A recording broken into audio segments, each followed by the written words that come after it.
I think this is accurately quoted from a letter sent to you all then, at the point where you were saying, these are our requests, we want to negotiate, here's what we'll do if we don't get listened to. And apparently Ruud wrote, we would urge you to consider seriously, both individually and as a group, how your proposed actions could damage your club career, your international reputation as players, and your responsibility to the many young people who looked up to you as role models.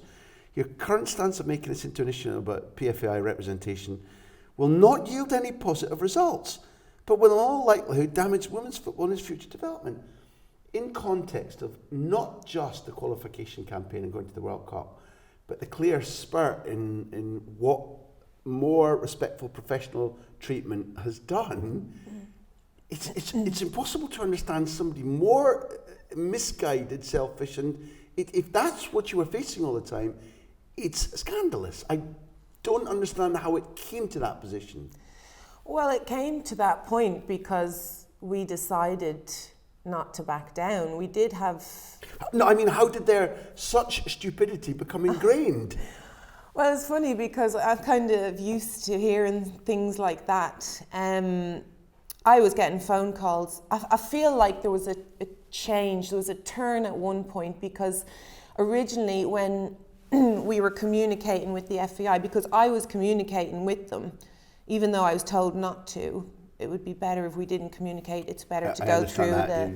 When the door slams shut, it's like, let them sweat, don't talk. Yeah, and we were all getting advised, just to stay away from it and let the professionals deal with it. But I was communicating because I felt I owed our manager, our newly appointed manager, an explanation, because it was nothing to do with him, and he didn't even know the situation. That wasn't Colin Bell, was it? It was Colin Bell, yeah. So I was communicating with him, just saying, listen, we don't want to do it, we want to be in training, but we have to do something. And I was trying to give him a bit of the history. Yeah. And at first he was like, okay, just keep me informed of what's going on, just let me know, and obviously, we want things to be better. So I was like, okay, that was the initial conversation. And then as it got closer to the day of in Liberty Hall, when we actually went to the media and said we were striking, I feel like there was a change in everybody's, in everyone's mood, in everyone's way to approach it, because I was bombarded with phone calls. I was getting phone calls at 3:00 in the morning before that morning. And basically this kind of message, don't do it, it'll be detrimental to women's football. And in the end, I just switched my phone off, and I probably didn't switch it back on for about 6 weeks later, being honest. Yeah. I found it a very difficult time. I'm hoping, I know some of the girls did get phone calls. I hope they didn't get as many, because I'm not sure we would have stuck together in that way. I do know some of the parents were getting phone calls. It seems atrocious.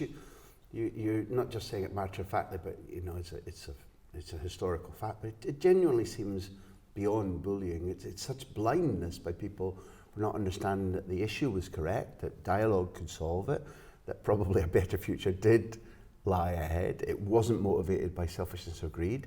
It seems genuinely astonishing. Yeah, I mean, it wasn't until we spoke to the PFAI and they assured us what we were asking for wasn't much, that we were like, oh, okay, let's do it, then let's go for it. Because we were always doubting it. Yeah, but maybe they don't have the money. I think it's an Irish mentality, always considering someone else's position as well. They said they didn't have the money. They said because of, issues in the past, the new stadium, all this kind of stuff. And we were like, oh, sure, yeah. There's always a reason. Yeah, you know what, they don't.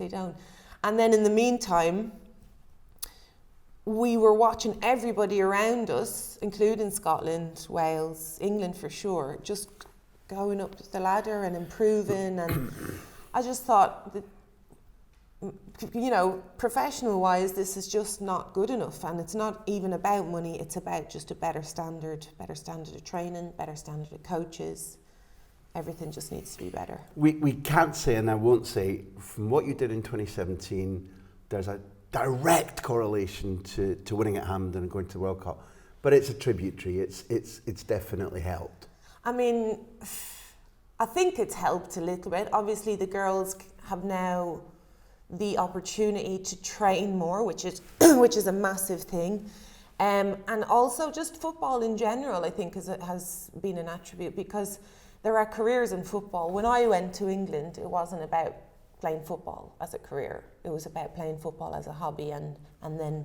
If I understand it correctly, it was going on a lash for the weekend, but we're going to come to that. I know that you're talking about when you eventually moved rather than how it happened. But yes. You're right, it's creating a structure whereby it can be a living, not just a terribly demanding hobby.